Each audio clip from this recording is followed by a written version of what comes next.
그 차를 몰고 여기 지금 오다가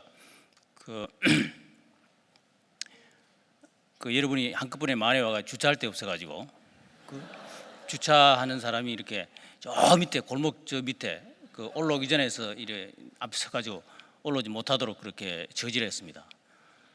그래서 제가 잠깐 생각에 내가 이 주강사이기 때문에 나는 들어갈 수 있다고 이야기를 이제 하고 그걸 하다가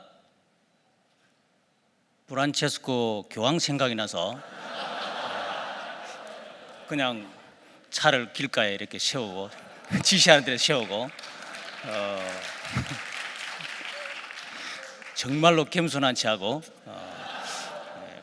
그렇게 혼자서 걸어왔습니다. 14, 15, 16, 17 제가 4일 동안 저녁 KBS 뉴스를 보지 않았습니다. 좀 목사로서 좀 민망한 말이지만은 그 뉴스를 보고 나서 내가 스스로 영혼이 편치 않을 것 같아서 보지 않았고 아마 오늘 저녁까지는 제가 뉴스를 보지 않을 것 같습니다. 오늘 아침 자고 나서 신문을 조선일보를 보니까 제일 중요한 기사가 1, 2, 3, 4, 5면까지 나오잖아요. 1면, 2면, 3면, 4면, 5면까지 완전히 그 교황 스토리로 도백을 해버렸습니다. 우리가 상상을 초월할 정도로 오늘까지 한국 그 사회가 전후로 건 일주일, 길게는 건 2주 동안 이 교황에 대한 이야기들로 보도가 되어지고 또 유명한 가수들, 연예인들이 동원이 되어가지고 찬양을 준비해서 찬양을 하고 예술가들, 정치인들 정말 이 교황에 대해서 서로 얼굴을 내밀고 싶어하는 그런 분위기가 우리 사회를 지금 휩쓸고 있습니다. 싫든 좋든 이 분위기를 우리가 피해갈 수 없고 이미 우리가 현실적으로 경험하고 있는 우리 앞에 놓여 있는 문제고 개신교 교인들로 생각하면은 상당히 많은 것을 생각할 수밖에 없는 그런 것을 교황이 우리에게 던져준 것 같습니다. 천주교는 지금 한 12억 인구를 보유하고 있고 한국의 천주교 인구가 한 540만 정도로 여러분이 아는 것처럼 추정되고 있는데 70년대 초반, 80년대 초반까지만 해도 제가 기억하기로는 천주교 인구가 한 5% 정도였다가 갑자기 지난 한 10년, 15년 동안에 천주교 인구가 10% 이상으로 상회하면서 한 540만 정도로 추정이 되지고 또 이단들도 갑자기 이렇게 성장해 가지고 이단의 인구가 한 200만 정도로 추산이 되집니다.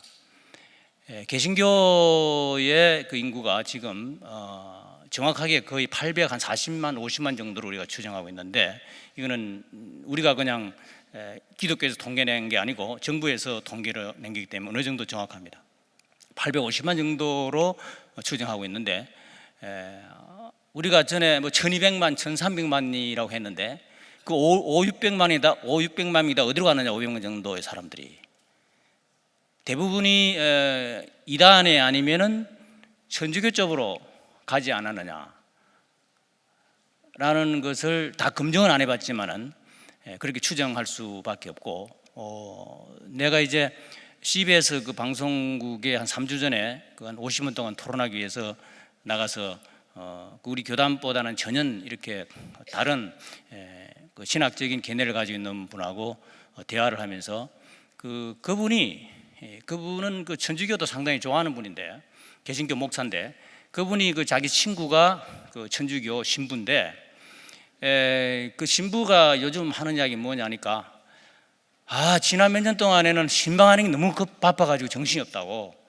그러면서 이 개신교 목사한테 하는 이야기가 제발 양떼들 좀 제대로 돌보라고 너무 많이 넘어와가지고 지금 신방하고 가르친다고 정신이 없다고 이런 이야기를 그 사람들이 실제적으로 하는 걸 보고는 이게 그냥 현실적인 문제구나 하는 것을 저 나름대로 이렇게 느껴봤습니다.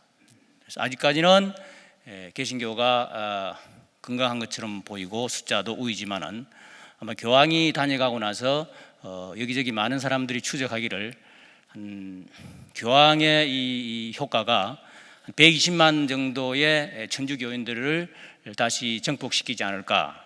그래서 교황이 다녀간 이후에 얼마 되지 않아서 천주교의 인구가 개신교의 인구를 앞지르지 않겠느냐, 이제 그런 추정적인 말을 하는 사람들도 있습니다. 그래서 자꾸 이런 말을 해서 우리가 참 귀에 거슬리지만은 어떤 면에서는 상당히 우리가 그동안에 잘 성장해 왔는데 위기 의식을 가질 수밖에 없는 상황에 있고, 특별히 그 위기 의식은 평신도보다는 교회에 대해서 책임을 지고 있는 이 목회자들이 그 지도자로서 정말 현실을 직시하고 고민을 좀 해야 되지 않느냐, 그런 생각을 하고 있습니다.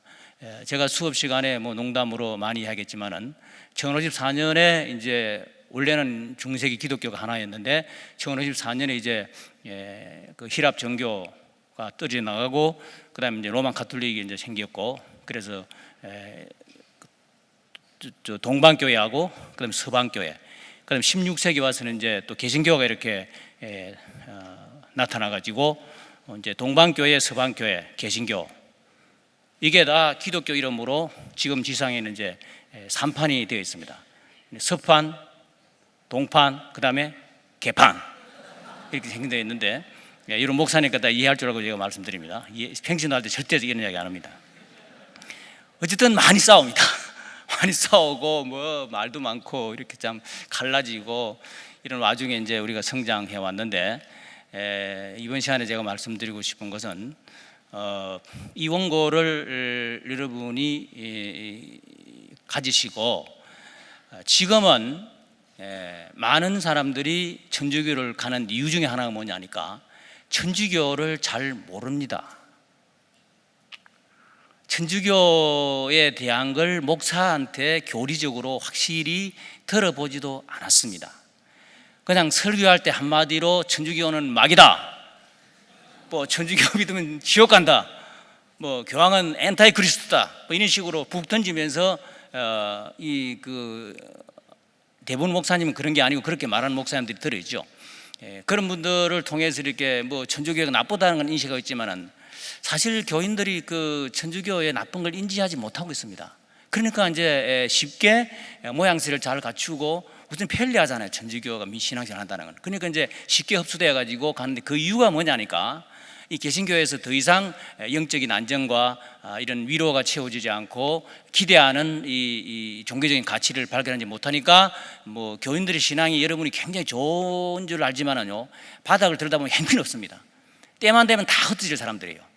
이런 상황이 있는 교인들에게 철저하게 이 천주교가 뭐라는 것을 가르치지 않았기 때문에 가서 쉽게 동화돼 가지고 예배를 보고 이렇게 하는 걸 보고는 상당히 가슴 아프고, 저희 집이 그 서초동에 있는데 서초동에 있는 저희 집 그 바로 앞에, 아파트 바로 앞에 천주교 성당이 있어요. 서초 일동 천주교 성당, 아주 그 알짜배기 그 성당입니다. 그 강남에 있으니까.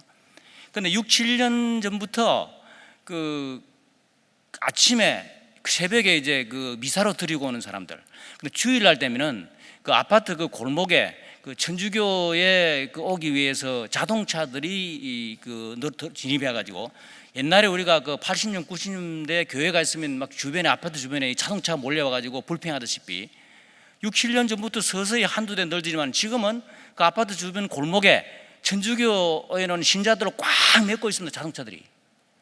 내가 주일 아침에 교회 갈 때마다 기분이 나빠가지고 좀 말이 좀 이상한데 어쨌든 좀 불편해가지고 왜 이렇게 천주교에 사람들이 많이 오는지 참 혼자서 고민하면서 이 교회에 가서 예배를 보는 게 매일 아침 저한테 되풀이되는 이 영적인 이런 참 어려움이랄까 이런 아픔을 제가 개인적으로 경험하고 있는데, 새벽 미사에도 많이 참석하고 또 거기에 오는 사람들 자동차로 오면 다 좋은 차를 몰고 많이 왔어요. 그래서 이 사람들은 개신교 신자보다도 훨씬 더 이렇게 이 부유하고 이런 사람들 오는 것 같아서 거기에 더 또 기분이 좀 안 좋고 뭐 여러 가지로 기분이 안 좋은데 이제 강의를 합니다. 오늘 강의를 하는데, 이제 오늘 제가 말씀드리고 싶은 것은 이 강의를 여러분이 반드시 교회에 가서 교인들한테 가르치도록 하기 위해서 제가 간추려서 천주교에 대해서 말씀을 드리고 또 이제 의의나 이런 계획 진학적인 입장을 말씀드리겠는데, 이제는 가만히 있으면 안 됩니다. 이제는 확실히 가르쳐서 천주교가 무엇인가를 교인들에게 확실히 여러분을 가르치기 위해서 제가 머티리얼을 준비해 가지고 부족하지만은 드리는 겁니다. 그리고 여기 있는 머티리얼은 그냥 역사적으로 객관적으로 확실하다는 것을 대부분 수렴해서 제가 정리를 했고, 이 천주교에 대한 여러 가지 이야기들이 많기 때문에, 예를 들면은 뭐 그 로마의 그 교황청 마당에, 라트란 그 궁전 마당에 그 오블리스크라는 큰 돌기둥이 서 있는데, 그게 이제 그 옛날 에집트에 있는 그 여신을 섬기는 그 이제 모누먼트, 그걸 이제 그 돈을 주고 가져왔단 말이야. 그걸 보고는 이제 사람들이 천주교는 그 어디서 왔냐 하니까 그 이 에집트의 태양신을 섬기는 신화하고 믹스되어 있다고 이렇게 막 이렇게 글을 써버려 가지고, 그걸 보면 그렇죠. 왜냐하니까 그 태양신을 섬기던 그 원 기둥이 그게 그 황제 앞에 서 있으니까. 근데 그걸 가지고 왔지만은 거기에 이제 천주교에서는 성경 구절을 새겨 가지고 그걸 정복했다는 의미로 자기들이 가져오고 기념으로 이제 세워놨는데, 그런 여러 가지 이런 그 역사적으로 있었던 일들이지만은 그걸 해석을 해가지고 이렇게 상당히 많은 천주교에 대해서 이렇게 그 여러 가지 설을 쓴 그런 것은 제가 정리를 하지 않았고, 그냥 교과서적으로 정확한 것만 정리를 해서 교인들이 이 정도 같으면은 역사적으로 교인들이 들어도 합당하고 객관적인 것만 추려졌으니 그렇게 이해하시기 바랍니다. 천주교는 변신의 기제입니다. 여기 1페이지에 그 코테이션 마크에 보면은 그 마틴 로이드 존스가 이런 말을 했습니다. 로마 가톨릭 교회는 얼마든지 자기의 색깔과 모습과 형태를 바꿀 수 있습니다. 다시 말해 로마 가톨릭 체제는 어디서든지 모든 사람에게 모든 것으로 나타날 수 있습니다. 앞으로 이제 그 교황 제도가 어떻게 변신했는지에 대해서 제가 간단히 말씀을 이제 간추려 드리겠습니다. 그리고 이제 그 우드로라는 교회사학자도 말하기를, 우리는 로마 가톨릭 교회가 다양한 사상과 전통을 취하고 그것들을 혼합시켜 자신의 특정한 종교 체제로 만드는데 전문가가 되었음을 알고 있다. 우리가 이제 정통적으로 믿는 그 사학자들의 그 이야기와 그분들이 연구한 결과에 의하면은 로마 가톨릭이라는 이 교황도 그렇고 그 체제 자체는 역사를 통해서 상당히 많이 변신이 되어 와서 성경과는 상당히 먼 거리에 그런 이제 종교성과 체제를 가지고 있는 것으로 말을 하고 있는 것을 볼 수 있습니다.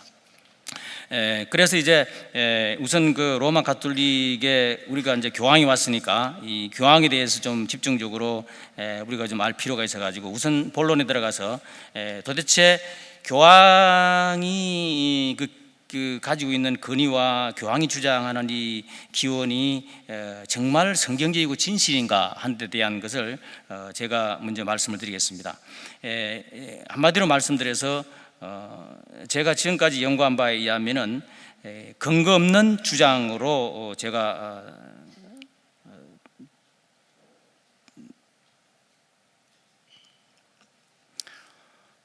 이걸 담대하다고 이야기할까, 그다음에 아니면 확실하다고 이야기할까, 어쨌든 근거 없는 주장이에요. 근거 없는 주장이고,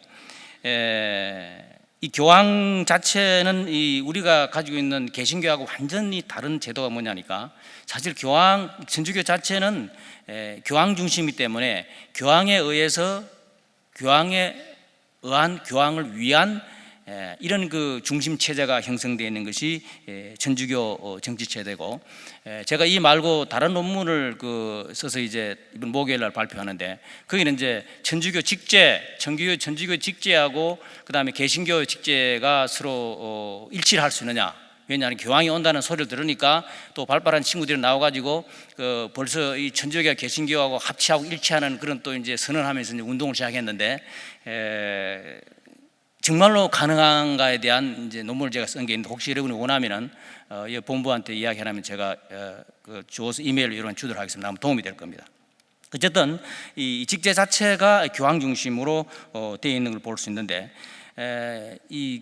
특히 그 중에서 베드로가 그 로마의 교회를 세웠고, 그다음에 베드로 중심으로 그 로마 주교의 그 수위권, 모든 그 주교의 위에 군림하는 이런 수위권으로 발전되어 오면서 인용한 성경 구절이 뭐냐 하니까, 마태복음 16장 18절에 나와 있는 베드로의 내가 너 위에 그 교회를 세우겠다가 한 그 예수님의 말씀을 로만 가톨릭에서는 베드로가 바로 교황의 전임자로서, 그 뒤에 교황은 모든 그 베드로의 후계자고, 그 다음에 베드로만이 예수님에 의해서 교회를 허락받았기 때문에 로마 교회만이 진정한 참 진리를 보관하고 있는 교회로 인식이 되어지도록 역사적으로 발전이 되어 오는 걸 볼 수 있습니다. 16장 18절을 근거해 가지고 그걸 제일 처음에 이제 이 문제를 이야기한 사람이 여기 지금 나와 있는 마찬가지로 218년에서 223년에 칼릭투스라는 사람이 그 16장 18절 인용해 가지고 자기를 그 베드로의 후계자라고 그렇게 이제 처음으로 이야기를 하게 되고, 그다음에 이제 다마수스라는 사람이 나와 가지고 로마 주교의 그 그 권위가 모든 그 지구촌에 있는 다른 그 뭐 콘스탄티노플이나 그다음에 안디옥이나 예루살렘이나 그 알렉산드리아에 있는 그 주교자보다 높은 걸로 이렇게 인식을 하면서 점점 이제 발전을 하기 시작합니다. 그런데 실제로 나중에 발전한 내용은 내가 이야기하겠습니다. 실제로 따지고 보면은 이 이야기는 전혀 성경에서는 찾아볼 수 없고 그 전성에 의해서 내놓은 이야기인데, 누가 이걸 그 베드로가 로마에서 있었고 사역했고 순교했다는 말을 누가 처음에 끄집어냈냐니까, 그 여러분이 잘 아는 그 라틴어 성경어를 번역한 제롬이라는 사람이 처음으로 초대교회부터 전해오던 전성을 4세기에 그걸 이제 기록해 놨습니다. 그래서 제롬의 기록에 하면은 62년에서 67년까지, 그러니까 AD 62년에 67년까지 한 25년 동안 베드로가 로마의 주교였다고 그 선포를 하는데, 이 제롬은 여러분 안 한 것 마찬가지로 친로마 그 사람 학자였고, 그래서 그 로마의 그 요구에 의해서, 주교들의 요구에 의해서 성경을 라틴어로 번역해 가지고 그 라틴어 성경을 천년 동안에 이제 사용하도록 만들었고, 프로 그 로마는 캐톨릭 사람이었습니다.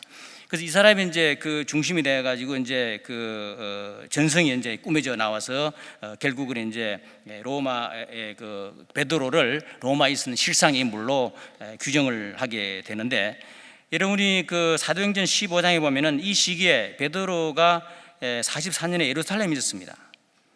그리고 갈라디아서 2장 11절에도 보면은 베드로가 이 시기에 53년에 안디옥에 있었지 로마에 있지 않았습니다.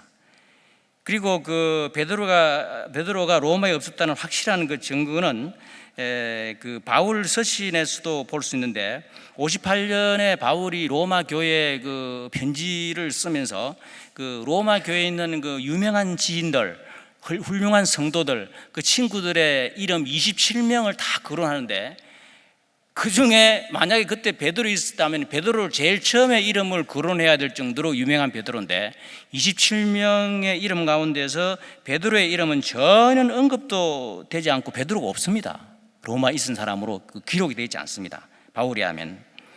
그 다음에 그 학자들이 이제 그 추정을 해보니까 왜 이런 그 전성이 나타나느냐고 학자들 추정한 걸 또 간추려 보면은, 베드로라는 그 이름과 시몬이라는 이름을 가진 이 두 개의 이름을 가진 그 사건이 있는데, 그 사건이 뭐냐니까, 로마에서 그 기독교로 개종한 이방인들 가운데서 어떤 그 신비주의를 해석하고 있는 그 베드로라는 그런 그 교주를 믿고 있는 사람들이 있었다는 겁니다. 그래서 이 베드로라는 사람의 베드로라는 신비를 해석하고 있는 베드로라는 칭호를 믿어가지고 이 사람들이 기독교 안에 들어와서 그 베드로, 성경에 나오는 베드로를 바로 그 신비를 해석하는 그 사람의 베드로로 이렇게 둔갑이 시켜가지고 베드로가 그 로마의 그 주교로 있었던 것이 아마 소문이 나지 않는다, 이렇게 이제 해석하는데, 여기 지금 그 우드로 학자가 기록한 내용을 보면은 배교의 눈먼 그리스도에게는 교황이 사도 베드로를 대표하는 인물이 되었으나 기독교로 입교한 이교들에게는 그가 단지 그들의 알려진 신비들을 해석하는 베드로를 대표하는 인물이었다. 그러니까 잘 모르는 기독교인들은 로마 주교가 사도 베드로인 것처럼 그렇게 알고 있는데, 실제로 그 이교도들이 생각할 때는 그 베드로가 아니고 신비한 해석을 하는 그 자기들이 믿고 있는 그 베드로를 이 사람들이 잘못 이해하고 있는 것이라고 연구 결과가 나왔고, 그 다음에 또 하나 이제 이게 더 내가 볼 때는 더 확실한 거는데, 여러분이 그 사도행전 8장 9절에 보면 시몬 마구스라는 사람이 있는데, 시몬 마구스 사람은 뭘 돈으로 살려 했습니까? 성령을 돈으로 살려 하다가 이제 이단으로 배교자로 취급이 되는데, 이 사람이 그 바다 건너서 로마에 가서 그 위장 기독교를 세웠습니다. 기독교 이름으로 그 교회를 세웠는데, 이 사람이 그 이름이 시몬이기 때문에 이 시몬이 교회를 세운 그것이 나중에 그 전성이 돼가지고 시몬 베드로의 그 시몬 이름과 같으니까 마치 베드로도 그 로마에서 교회를 세운 걸로 시몬 마구스가 교회 세운 것을 와전이 돼가지고 전성이 되어진 것으로 그렇게 학자들이 이해를 하고 있는데, 제가 보니까 이게 더 훨씬 더 그 설득력 있는 그런 이론 같고, 왜냐하니까 여러분이 그 가톨릭을 연구해 보면 온갖 종류의 그 이교적인 이런 것이 이제 초기에 이제 형성되면서 같이 믹스되어 있기 때문에 그게 이제 더 이해가는 거. 그래서 이제 여러분이 읽어보시면 알겠지만은 가톨릭 백과사전에 시몬의 행적에 대해서 그 기록해 있는 그 모습을 볼 수 있는데, 시간 관계는 제가 또 약하겠습니다. 그 다음에 이제 중요한 것은 의원적으로도 이 마태복음 16장 18절에 베드로라고 예수님 부를 때는 페트로스라는 말을 사용했죠. 베드로인데, 베드로를 네가 말한 반석위에 교회를 세웠다 할 때 그 반석이라는 말은 페트라라 했습니다. 이 페트라는 여성 명사고 페트로스는 남성입니다. 그러니까 베드로를 반석이라고 이야기하지 않았습니다.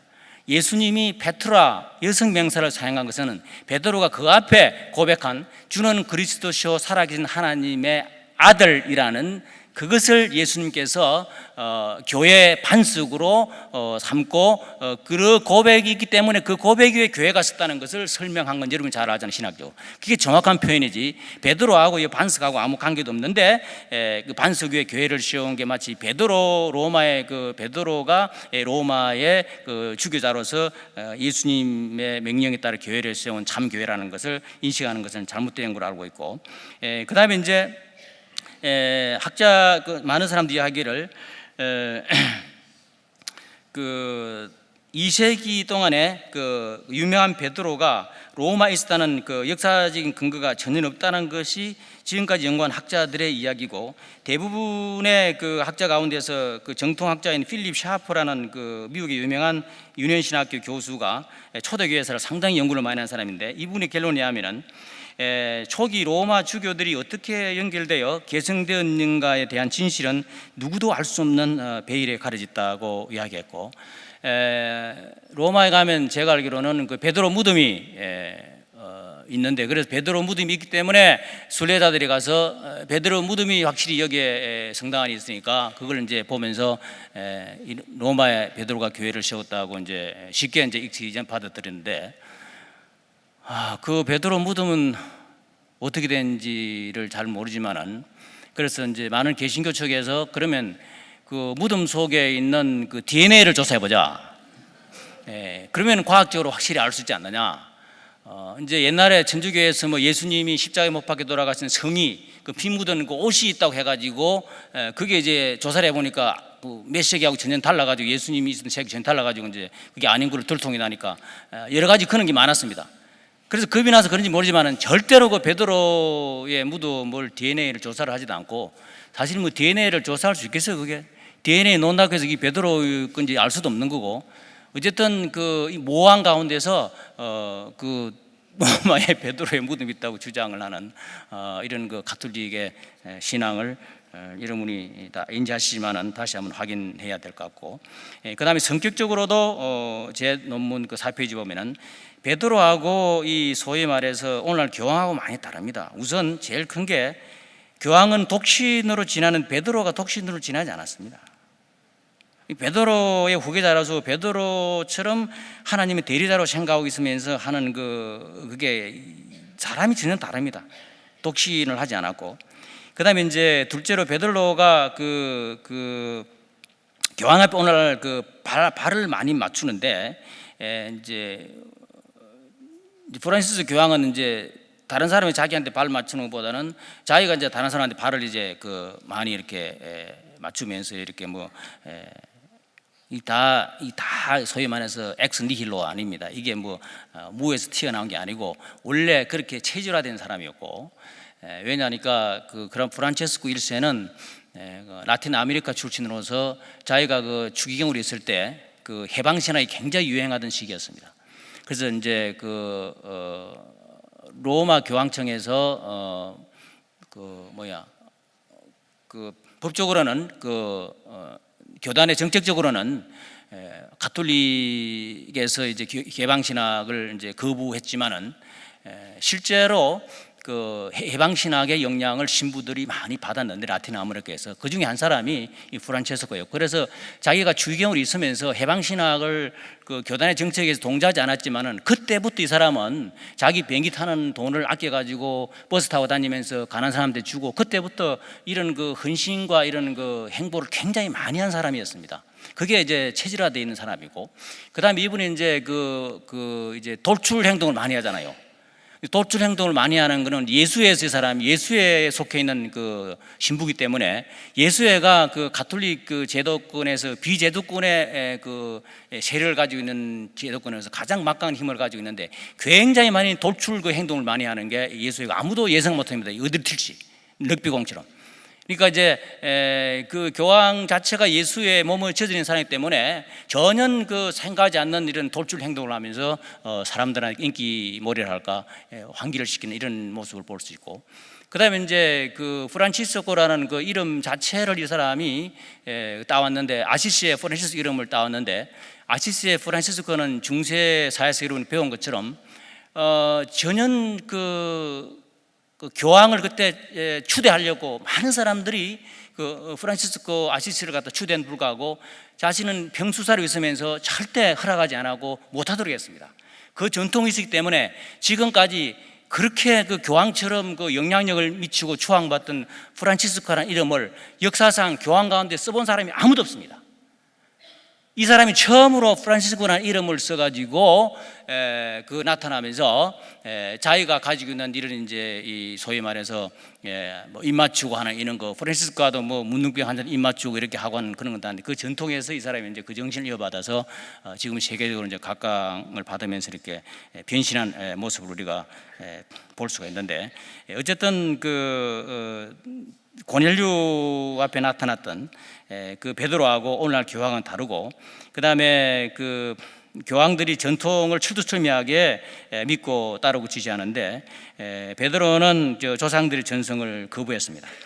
말씀만 증거했었고, 그 다음에 베드로는 교황처럼 왕관을 쓰고 이런 걸 전혀 싫어하는 사람이었고, 오로지 하늘의 왕관을 바라보는 사람이었고, 이제 초대교회에서 사도들이 죽은 후에 소위 말해서 이제 사도의 그 개성을 이제 인정하지 않았고, 그 다음에 오직 있었던 직분은 여러분이 아는 것처럼 디모데전서 3장 1절에 있는 감독과 집사뿐이었습니다. 그게 사도를 세운 적이 아니었고, 오늘날 신사도 운동에서 자꾸 그 사도가 있어야 된다고 이야기하는데, 초대교회 직분 가운데서 절대 사도가 있은 적이 없습니다. 사도는 직분 가운데서 바울이 세운 직분은 오직 감독과 그 다음 집사, 그때는 감독하고 장로가 같았기 때문에 감독과 집사뿐이었고, 정말 사도가 있어야 한다면 가는 곳마다 사도를 세웠겠지. 후계자들을 세운 적이 없는데 어떻게 베드로만 로마의 그 사도로서 베드로 로마에 있는 주교는 다 사도의 주교로 생각하면서 사도를 개성했다고 이야기하는지 전혀 그 우리가 합리적인 해석만해도 이해가지 않는 그런 이제 로마 가톨릭의 주장을 볼 수 있습니다. 그래서 아무리 무슨 소리를 해도 교황이 베드로의 후계자고 권위를 누린다는 것은 성경적으로 역사적으로 근거가 없는 그런 것을 확실히 여러분께서 교인들에게 인지를 시켜주는 것이 대단히 중요하고, 그다음에 이제 교황이 발전한 이 과정을 보면은 이거는 뭐 한 학기 동안 강의를 해야 될 아닌데 제가 그렇다고 해서 뭐 할 수도 없고, 굉장히 많이 줄여서 여러분 지금 페이지에 4페이지부터 13조까지 제가 내 논문의 13조까지 줄여놨는데 그 13쪽에 그 마지막에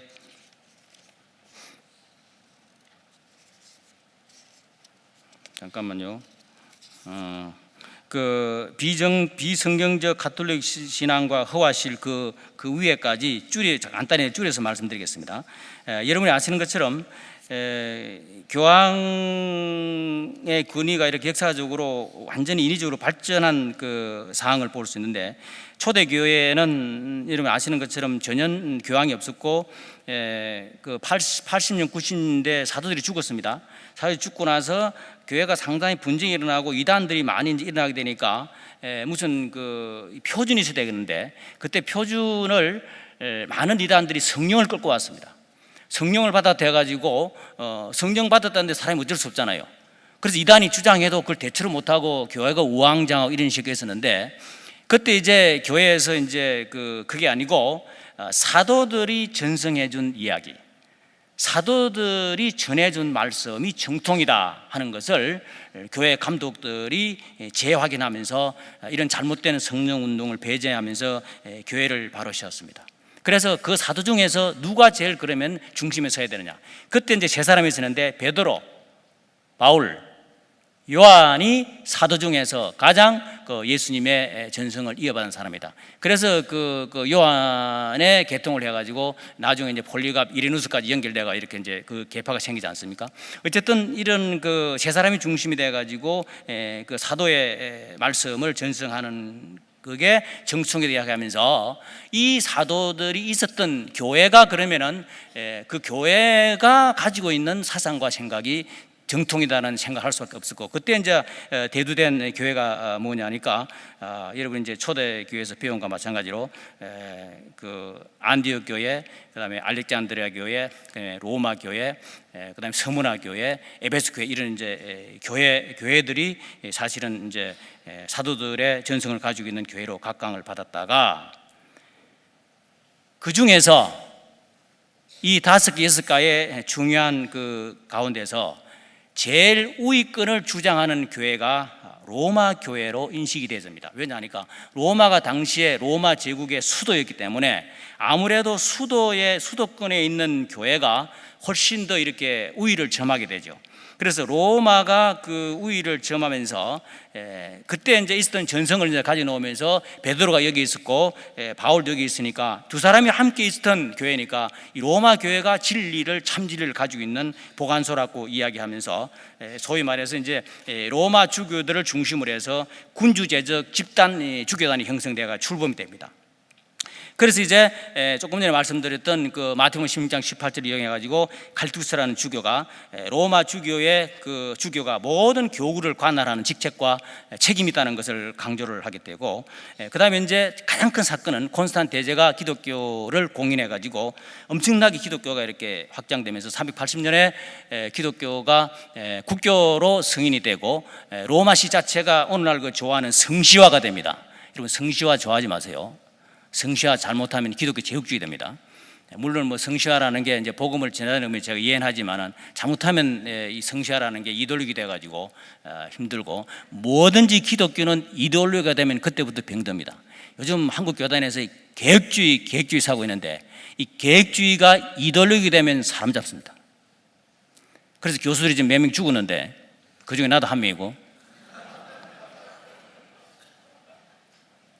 종교라는 게 이데올로기가 되면은 제일 무서운 힘을 가지고 있는 게 종교입니다. 계획주의는 이데올로기가 아니고 복음입니다. 성경이고. 그냥 뭐 여러 이야기 말하지 않겠고, 어쨌든 콘스탄 대제가 기독교를 공인해 가지고 기독교가 이제 세상에 권력을 얻고 점점 커지니까 그 로마에 있는 주교의 권위도 점점 커지고, 그 중에서 교황 레오 1세가 440년 61년에 있었던 사람인데, 로마 교황의 우위권을 주장하면서 330년에 콘스탄티노플로 수도가 옮겼는데, 그때 종대주교까지 이렇게 451년에 갈기돈 회의에서 종대주교하고 로마 주교에 같다고 이야기했는데, 그걸 수용하지 않고 로마 주교만 세상의 주교라고, 참된 주교라고 선포하면서 그때부터 이제 갈등이 있으면서 로마 주교권을, 수위권을 이야기하고, 그 다음에 이제 오늘날 교황 포업이라는 이름을 정식으로 그 전례대에 사용하게 된 것은 교황 그레고리 1세부터입니다. 그래서 중세 역사를 이야기할 때 그레고리 1세부터 중세 역사를 배우는 게 거기 있습니다. 그레고리 1세 때 와서 560년에 교황이 된 그레고리 1세 때 와서 전 교회 파파, 포, 아버지로, 이 지구상에 있는 모든 교회 아버지로 우위권을 가지고 날개처럼 높이 솟으면서 지금도 존경을 받고 있는 교황의 위상을 만든 것은 그레고리 1세였습니다. 그리고 이제 스테판 그 2세라는 분이, 여러분이 아시는 것처럼 게르만 민족들이 이동해 가지고 반달족, 뭐 동코트, 서코트 쪽이 이제 들어오고 해 가지고, 그때에 그 불란스를 중심으로 행대했던 그 프랑크족들이 통일이 되는 과정에서 그 프랑크족의 그 부족 중에 한 제후였던 피핀이라는 사람이 프랑크족을 통일하면서 여러 가지 잘못이 있었는데, 그때 교황 스테판 2세가 그 피핀을 왕으로 인정을 해줍니다. 인정해 주니까 그 피핀이 너무 고마워가지고 이태리 땅덩어리를 교황한테 다 줍니다. 그러니까 동로마에 있던 황제가 보니까 이상한 일이죠. 여전히 서로 많은 동로마 제국인데 이태리 땅을 교황한테 주다니. 동로마 황제가 굉장히 그 화를 내고 반대하니까, 그때 등장이 뭐냐 하니까 그 콘스탄틴 정려문서라는 거, 이름 수업시에는 그게 등장했습니다. 콘스탄 정려문서는 콘스탄 대제가 그 기독교를 공인하고 나서 그 문둥병이 걸렸는데, 그때 실베스터라는 1세 교황이 주교가 콘스탄틴 그 1세를 문둥병을 고쳐주고, 그래서 이제 콘스탄 대제가 너무나 감동해가지고 그 이태리에 있는 그 땅을 주고 통치력도 주고 교황의 반지도 주고 하면서 굉장히 그 교황의 그 통치력을 넓혔다는 그런 문서가 있습니다. 그래서 그 문서를 가지고 이야기하면서, 그때 너희들이 존경하는 그 로마 제국의 그레고리 그 콘스탄티누스 1세가 이미 교황한테 이 땅을 다 바치는데 무슨 소리 하느냐, 그렇게 해서 이제 견디냅니다. 그게 1000년 동안에 이게 이제 교황의 권위와 교황령을 통치하는 문서로 사용하는데, 나중에 15세기 이게 거짓 문서라는 게 발각이 됩니다. 발라라는 교황청에 있는 그 비스가기를 발견하고 나중에 폭로되는, 이미 1000년 동안 다 써먹는 걸 어떻게? 이게 이제 로마는 가톨릭의 실세인데, 실질적인 모습인데, 이렇게 해서 이제 교황청이 일어나고, 그 다음에 뭐 그 29번, 그 다음에 이제 그 여러분 아시는 것처럼 사르마네가 또 대재관식을 통해 가지고 신성 로마의 황제가 되는데, 그때 교황이 이제 황제관을 씌워주면서 축성을 해줘 가지고 교황이 완전히 그 황제를 지배하는 쪽으로 이렇게 교황의 권위가 높아지고, 그 다음에 이제 그레고리 7세하고 독일 황제 헨리 4세하고 간호사에서 그 싸움이 붙었는데, 여러분 아는 것처럼 이미 뭐 헨리 4세가 그레고리 7세한테 3일간 꿇어뜨려 가지고 싹싹 빌 정도로 교황의 권위를 높여서 교황이 하늘처럼 권위가 높아지고 정치적으로 완전 정치적인 사람이 되어 버렸습니다. 그리고는 이제 그 200년 동안 있었던 십자군 전쟁을 통해서 교황의 그 통치라는 것은 전 유럽으로 완전히 정치화되어 버렸죠. 루반 2세가 십자군을 동원해 가지고 프랑스, 독일, 영국 할 것 없이 다 그 제후 백작 다 동원이 돼 가지고는 200년 동안 전쟁하는데 교황이 다 주도했습니다. 4차 십자군 운동 때는 이노센 3세가 나와 가지고 그 자기들 권위를 자랑하면서, 교황은 뭐라고? 다 까먹었구나. 교황은 교황이에요? 뭐예요? 이러니까 가톨릭이 들어와도 말도 못하고 교황은 태양이고 왕은 달이다 그랬습니다. 태양하고 달하고 잽이 됩니까? 권력의 그 원천이,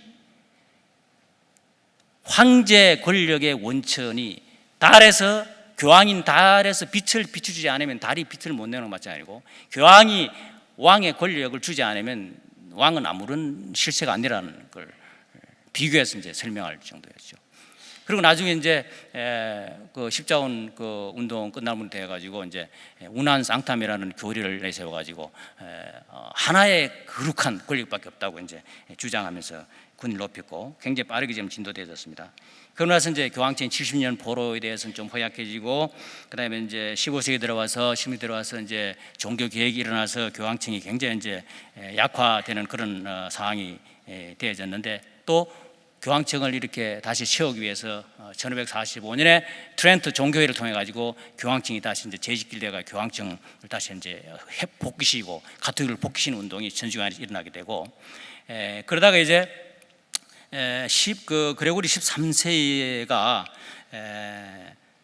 그 뒤에 이제 구라파에 유럽의 교황 대사를 파괴하는 아주 지략을 실현합니다. 그래서 교황 대사를 파견하니까 유럽에 있는 나라가 다 교황 대사를 국가의 대사로 인정해서 받아들이고, 사실은 1860년에 이태리가 이제 근대화 작업이 일어나면서 교황청이 가지고 있던 땅을 다 이렇게 합병해 가지고 국가 재산으로 다 해버리고, 그다음에 이제 교황청이 이제는 중세기에 누렸던 정치적인 세속권을 누릴 수 없는 상황이 되어버린 것이 교황이었는데, 트렌트 종교회 300년이 지난 이후에 제1차 바티칸 종교회를 1870년에 열어가지고 교황 파이우스 9세가 다시 이 교황직의 권위를 다시 높이면서 뭘 들고 노냐니까, 당시 그 전 세계에 휩쓸렸던 자유주의, 유물론, 범실론, 합리주의 성서 비판, 신화론 이런 걸 방기하면서 교황이 주도권을 잡고 이렇게 나서서 교황의 권위가 다시 영적으로 부각이 됩니다.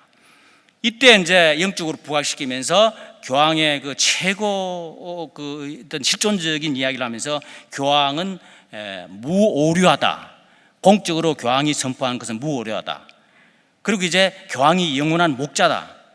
또 거기에 따라 성모까지도 같이 이제 성기도 성모까지도, 성모는 죄가 없이 태어났다 하면서 교황과 성모를 함께 이렇게 세우면서 로마의 지도자의 상징적인 사람으로 이렇게 부각을 시키면서 변신을 합니다. 이건 엄청난 변신입니다.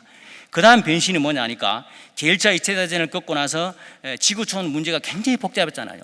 전쟁 이후로 복구하는 문제, 가난하는 문제, 그 다음에 무슨 각 나라에서 독립하는 문제, 뭐 질병 문제, 상당히 그 1차 대전을 통해서 지구촌이 완전히 그냥 크랙다운 되어지는데, 그때 그 교황이 나타나가지고 제2차 바티칸 통일을 통해서 이 모든 걸 종합해가지고 그걸 다 이렇게 연구한 결과 뭘 내세우냐니까, 교황이 혁명적인 변신을 합니다.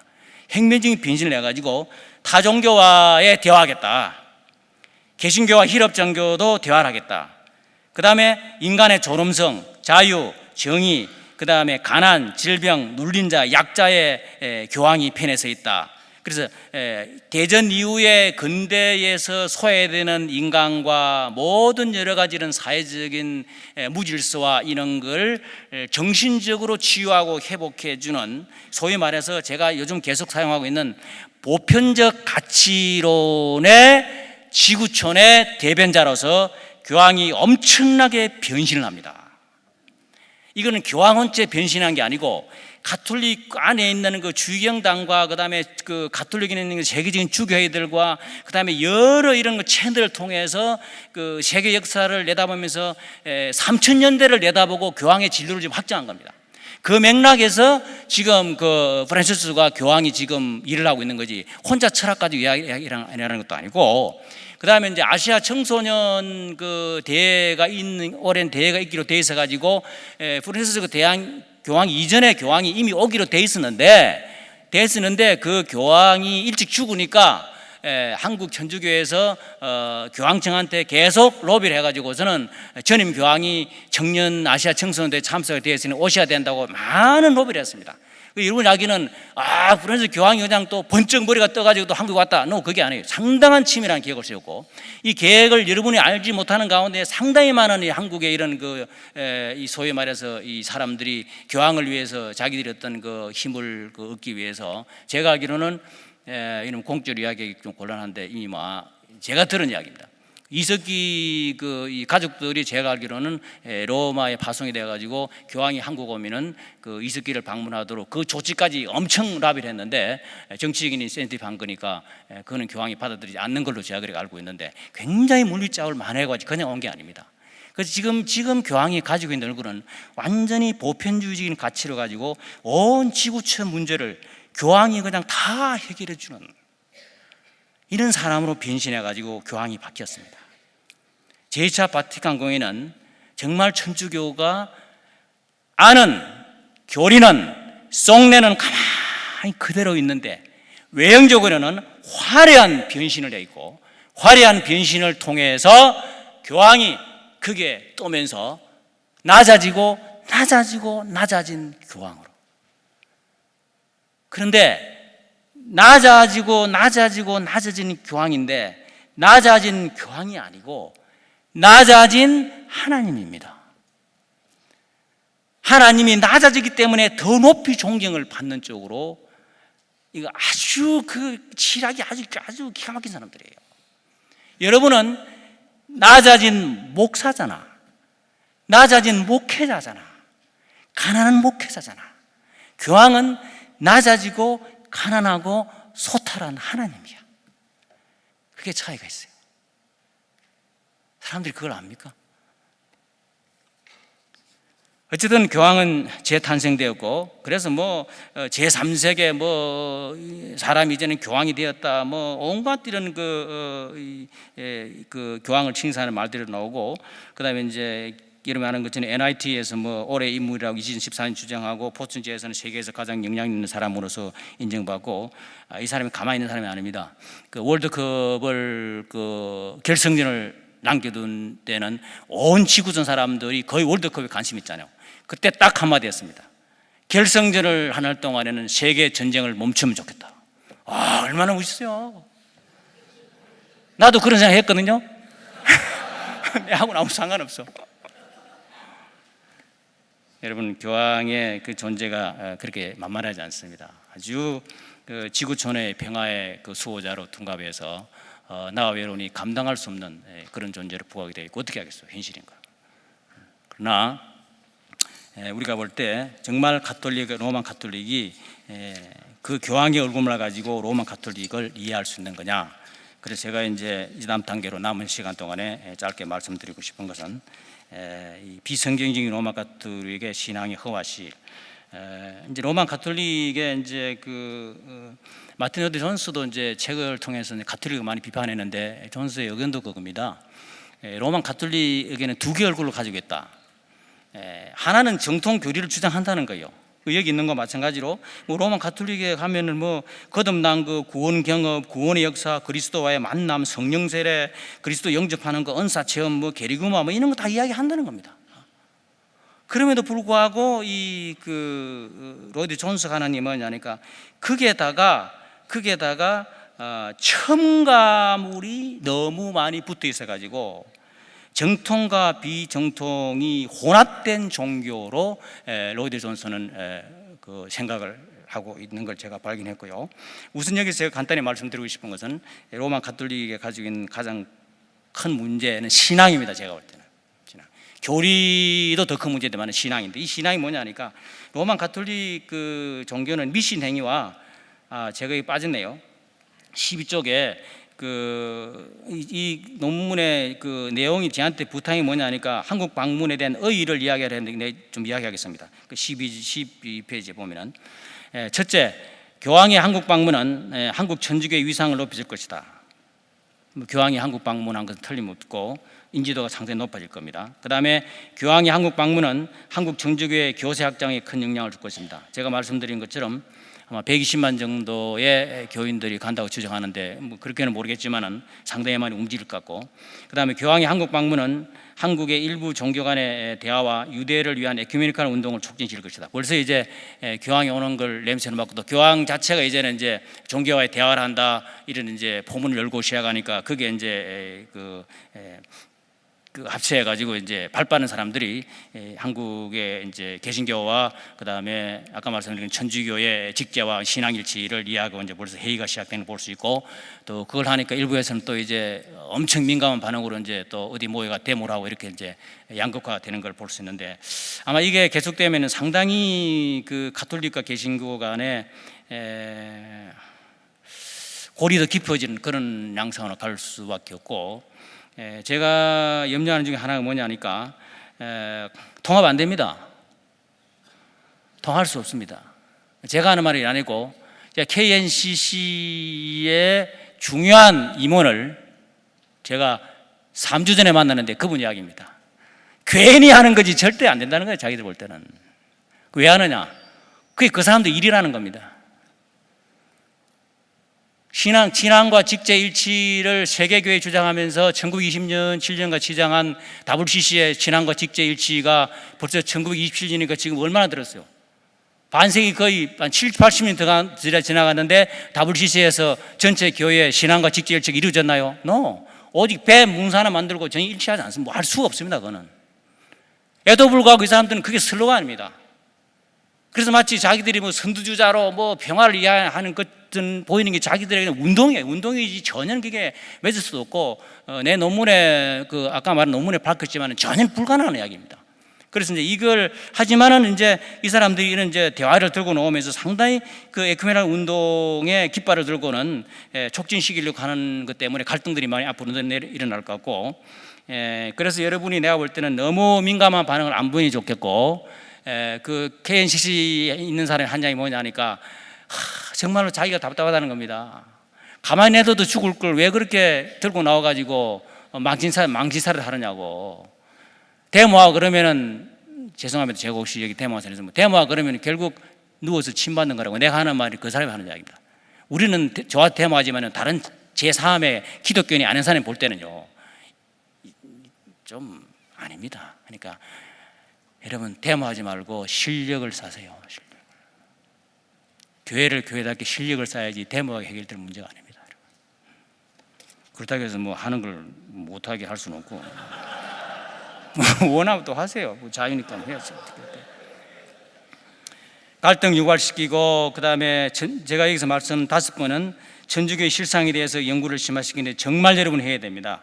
정말 천주교에 대해서 연구를 해야 되고, 천주교가 얼마나 어떤 종교라는 것을 확실히 목회자 알아야 되고 교인들한테 지금은 가르칠 때라고 생각하고, 그 다음에 개신교의 자기 성찰이 정말로 필요한 때입니다. 우리가 뭐 천주교 교황을 괜히 이렇게 변신했다고 이렇게 뭐 폄하하고 이러지 말고 우리에게 주는 메시지가 너무 많습니다. 그래서 여러분도 목회자로서 이제는 정말 한국교회가 방향 전환을 해야 될 때가 아닌가 하는 그런 각오와 이런 행동과 기도가 있어야 되는 게 절실히 필요하고, 에도 불구하고 교황의 한국 방문은 아마 제가 조금 후에 말할 교황의 그 천주교가 가지고 있는 많은 오류와 이런 그 잘못된 것들이 숨겨진 가운데서 상당히 포장이 잘 될 거고, 여러분이 유엔에서 그 올해 작년인가 유엔에서 천주교 신부들이 어린아이 성추행한 거 4,300 몇십 개가 조사가 되어가지고 유엔에서 교황청한테 조사를 하고 지시를 내릴 정도로 그렇게 했는데도 불구하고 뭐 할는지는 모르겠지만은 개신교에서 4,300 몇 건의 이런 그 목사들이 성추행했으면 개신교회가 왕창 뒤집질 걸요. 세상에 막 선포 들어가지고. 로만 가톨릭은 조용합니다. 아주 무서운 집단입니다. 다 숨겨져 있는 채로 외형적으로 나타나는 이 모습 사람들이 보고 있죠. 교황의 한국 방문은 교황에 대한 이미지를 상당히 높여줄 것이고, 절대적인 역량, 존경, 우상화, 신격화 될 것이고, 그 다음에 10번째 교황의 한국 방문은 천주교인들의 사회적 인지도를 높여줄 것이고, 소위 말해서 이 천주교에 가는 사람들이 아이가 이 재신교에 있다가 천주교에 가보니까, 이건 내가 미국에 있을 때 이제 그 천주교에 있던 분화 이런 대학인데, 신앙생활 하기 편하다 그렇게 이야기했습니다. 담배도 피우고 술도 먹고 제사도 지내고 좀 이렇게 편한데 뭐 개신교는 많이 따지느냐 이런 걸 보는데, 처음에 그 200과 이런 그 그 천주교의 이런 그 실학을 통해서 중국 가서 이렇게 처음에 들어올 때에 제사 문제 때문에 천주교도 엄청 그 사람들이 많이 죽었습니다. 나중에 이제 바뀝니다. 지금은 이제 천주교에서 제사 지낼 메뉴까지 만들어 가지고 이제 신부가 제사를 인도하는 경우도 있고 그렇게 바뀌는 걸 볼 수 있는데, 아주 시대에 맞춰서 변신을 잘 하는데, 우리 기독교회는 그런 걸 하면 우상 숭배니까 절대 변신하지 않고 독야청청하는 그런 모습을 볼 수 있는데,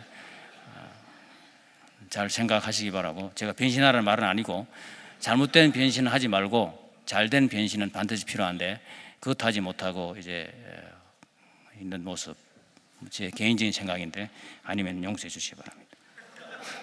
그 다음에 이제 교황의 보편적 가치론, 이벤겔리 과디감이라는 말을 썼는데, 그 그레고리 프란시스코 1세가 대단히 중요합니다.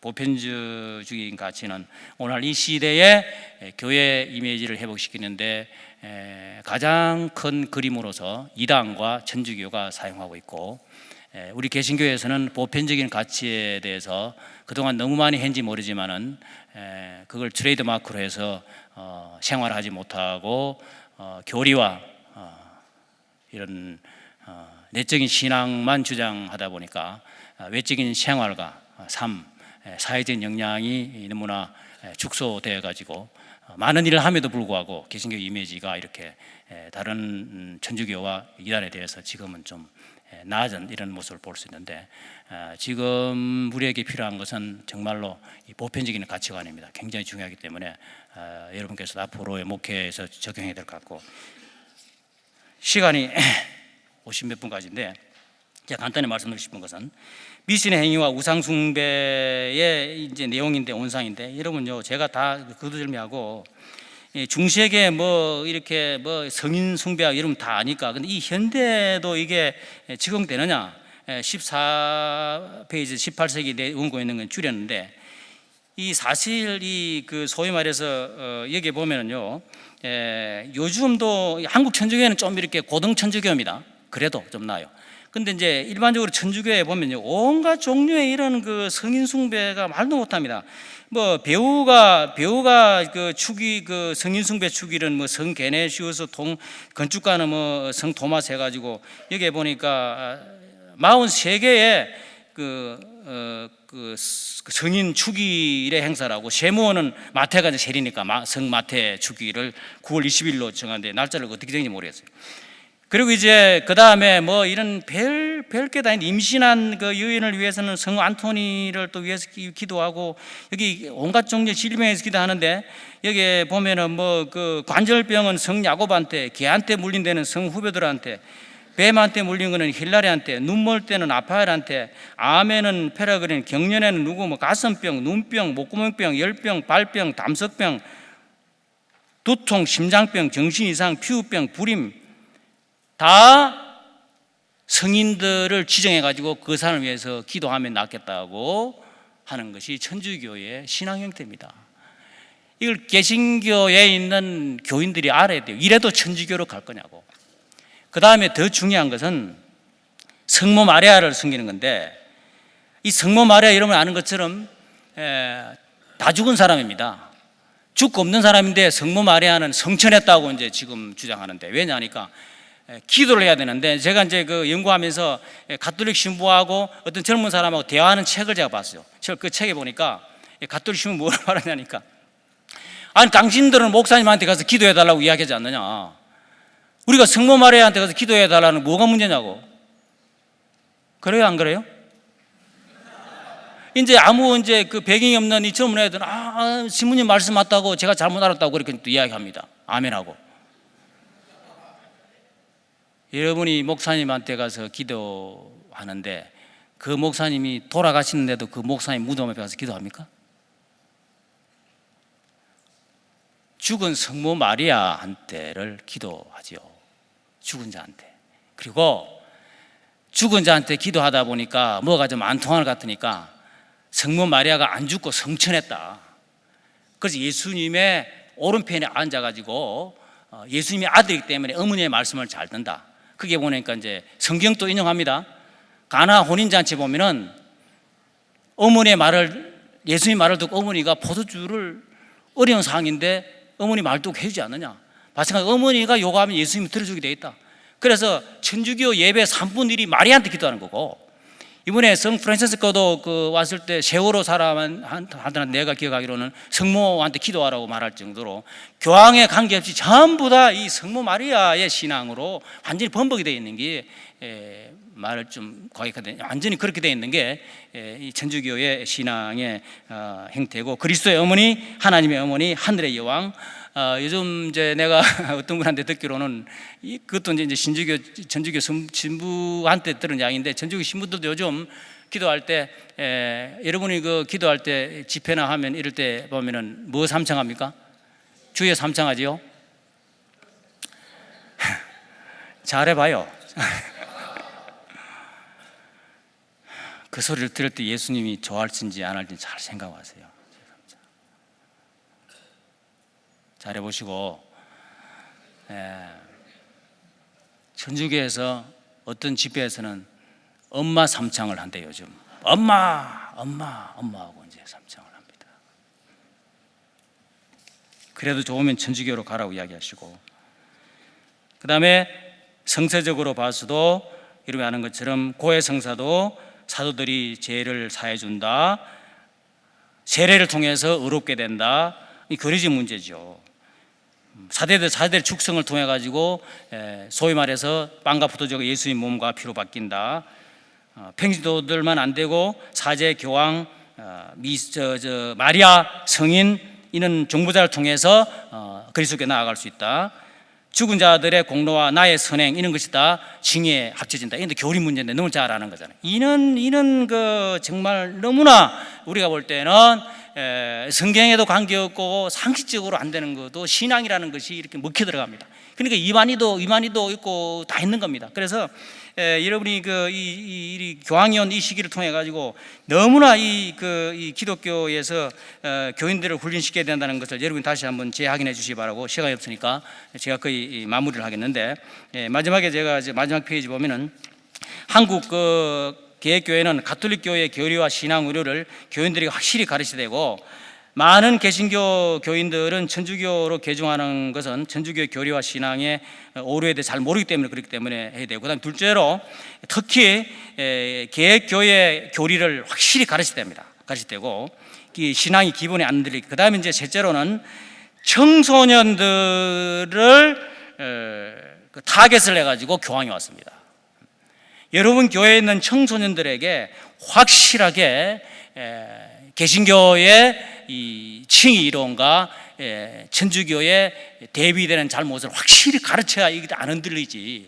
청소년들은 이 주입이 안 시키면 안 됩니다. 반드시 주입을 시켜야 되고, 그 다음에 한국 계신 전주교회 교황이 추구하는 보편적 가치에 앞장서야 되는데, 더군다나 한국 교회는 개신교 일치와 연합을 먼저 앞서서 해야 되는데, 제가 한 1분 동안에 말씀드리고 싶은 것은, 2분 동안에 제가 교경협회에 바라는 것은 천주교 안에 예수회와 프란시스코 교단, 이런 굵직굵직한 교단들이 있습니다. 제도권이 아니고 비제도권입니다. 교황청을 중심으로 해서 교황청의 그 밑에 어마어마한 제도가 있고, 바티칸 시국은 국가체제로 어마어마한 국가체제로 형성되어 있고 장관들이 다 있습니다. 그 다음에 직제가 또 따로 있습니다. 3가지 분류로 직제가 되어 있는데, 이 어마어마한 이 천주교의 제도권 외에 예수의, 수도의 이런 것들이 사실은 부패할 때마다 교회사적으로 일어나서 교회를 변화시켜서 새로운 모습으로 변신시키면서 천주교가 성장하고 대처하고 천주교에 적응합니다. 교경협회는 대한예수교 장로교라는 제도권 안에 속한 게 아니고 비제도권입니다. 여러분이야말로 정말 다이나믹하게 교단의 방향과 교단이 제대로 계획을 하기 위해서 대단한 힘을 모아서 나갈 수 있는 그런 실력과 그런 여러 가지 모범된 목회자들이 그래도 사람들이 볼 때는 그래도 상대적으로 교경협회는 희망이 있다고 생각하는데, 여러분이 그 역할을 해서 제도권 밖에서 엄청난 파워를 행사해 가지고 제발 합동적 교단이라도 좀 제대로 갈 수 있도록 했으면 좋겠다. 내가 처음 교경협회 오지만은 평생 하고 싶은 말이었습니다. 교경협회에서 희망을 상실하면은 희망이 없을 수도 있습니다. 그냥 모였다가 헤쳐모여야 하는 단체가 아니고, 목회에 바쁘니까 우리는 목회 열심히 하는 사람이지 관심이 없다, 그렇게 하지 마세요. 그런 나이반 소리 하면 안 됩니다. 공인으로서 지도자로서 책임 있는 겁니다.